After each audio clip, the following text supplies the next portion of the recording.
दोस्तों कलर्स का हमारे इमोशंस, हमारी सराउंडिंग्स और हमारे मूड पे बहुत गहरा असर होता है।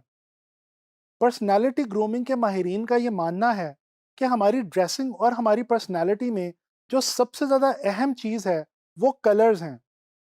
तो आइए जानने की कोशिश करते हैं कि कलर्स का हमारी पर्सनैलिटी पे और हमारे सराउंडिंग पे क्या इम्पैक्ट होता है और डिज़ाइन के अंदर कलर्स को किस तरह से इम्प्लीमेंट किया जाना चाहिए। दोस्तों यहाँ पे एक बहुत इंटरेस्टिंग चीज़ जो जानने की है वो ये है कि हर कलर का एक अपना विजुअल मीनिंग हुआ करता है। हमारे इर्द गिर्द जितने भी कलर्स मौजूद हैं वो तमाम के तमाम कलर्स एक अपना करेक्टर और पर्सनालिटी रखते हैं और उसी करेक्टर के अकॉर्डिंगली वो हमारी सराउंडिंग्स पे और हमारी शख्सियत या हमारी पर्सनालिटी पे असरअंदाज होते हैं। कुछ एग्जाम्पल से समझने की कोशिश करते हैं कि कलर्स का हमारी सराउंडिंग पे क्या इम्पैक्ट होता है।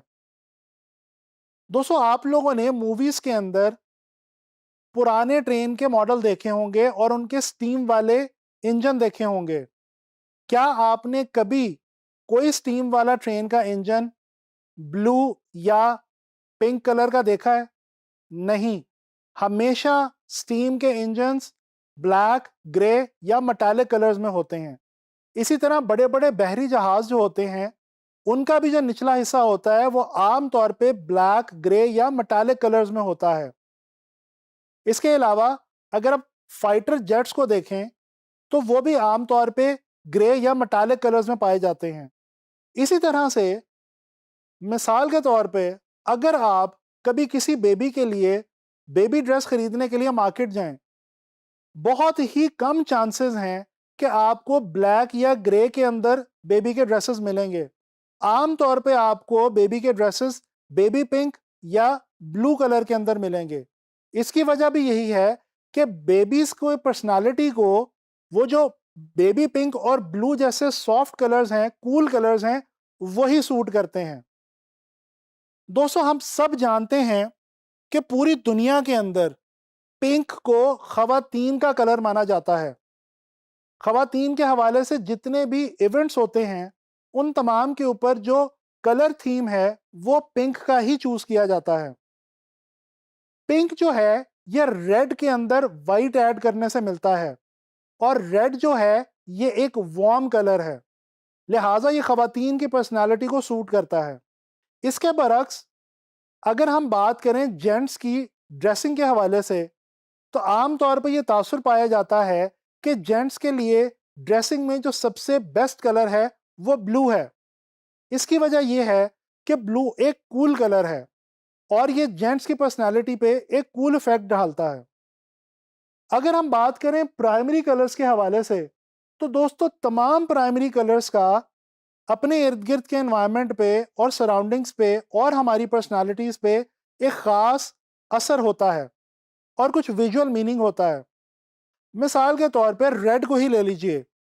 रेड कलर पूरी दुनिया के अंदर पैशन, एक्साइटमेंट, लव, बाजुकात एंगर और कुछ केसेस में डेंजर यानी कि खतरे की अलामत के तौर पे भी माना जाता है। इसी तरह से जो येलो कलर है वो पूरी दुनिया में हैप्पीनेस, खुशी या दोस्ती के रंग के तौर पे माना जाता है। ब्लू कलर को पूरी दुनिया में रिलैक्सेशन, कामनेस या कूलनेस का कलर कहा जाता है। दोस्तों कलर्स को ह्यूमन इमोशंस और फीलिंग्स को एक्सप्रेस करने के लिए इस्तेमाल किया जाता है। इसके अलावा इनका हमारे मूड पे एक बहुत गहरा असर भी होता है। मिसाल के तौर पे रेड फ्लावर्स पूरी दुनिया में लव के सिंबल के तौर पे इस्तेमाल किए जाते हैं, जबकि येलो फ्लावर्स फ्रेंडशिप के सिंबल के तौर पे इस्तेमाल किए जाते हैं। इसी तरह से अगर आप अपने आप को रिलैक्स करना चाहते हैं, कूल करना चाहते हैं, तो आप या तो किसी बीच पे चले जाएं पानी के करीब और या फिर आप किसी फॉरेस्ट एरिया में चले जाएं। आपने अक्सर ये बात नोट की होगी कि किसी भी जंगलात वाले इलाके में जाके जहाँ पे ग्रीनरी हो और पानी हो, आपको जो मूड है वो कूल हो जाता है और आपकी टेंशन्स दूर हो जाती हैं। इसकी वजह यह है कि वो जो ग्रीन और ब्लू कलर आपके इर्द गिर्द मौजूद है वो आपके मूड को पॉजिटिवली इफेक्ट कर रहा है।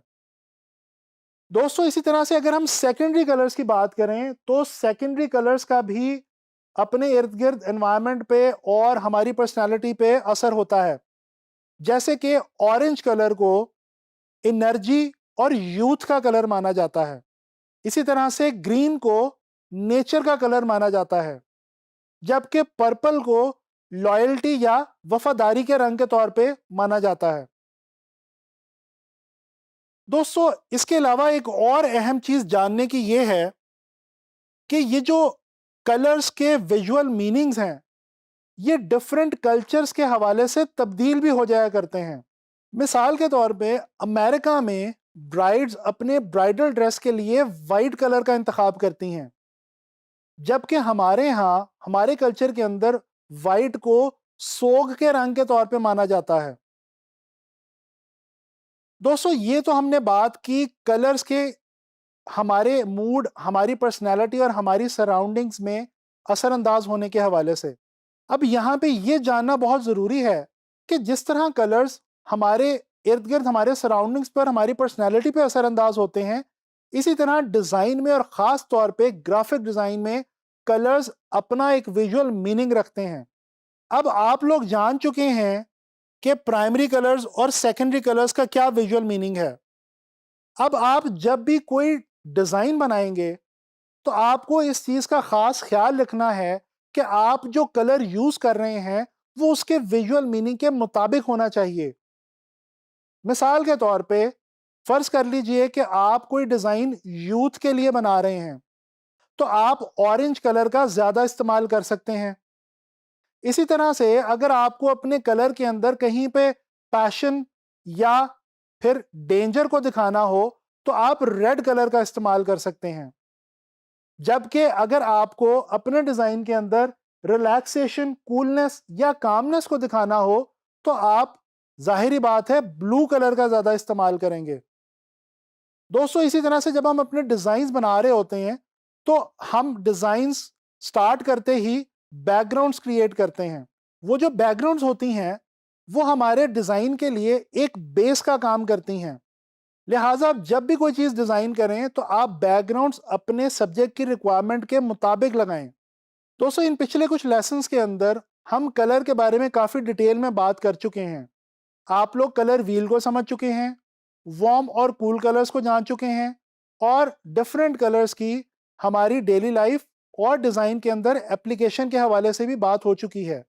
अब मैं उम्मीद करता हूँ कि अब जब आप लोग कोई भी डिज़ाइन बनाएंगे तो आप कलर्स को बहुत ही ज़्यादा एफिशिएंटली यूज़ करेंगे।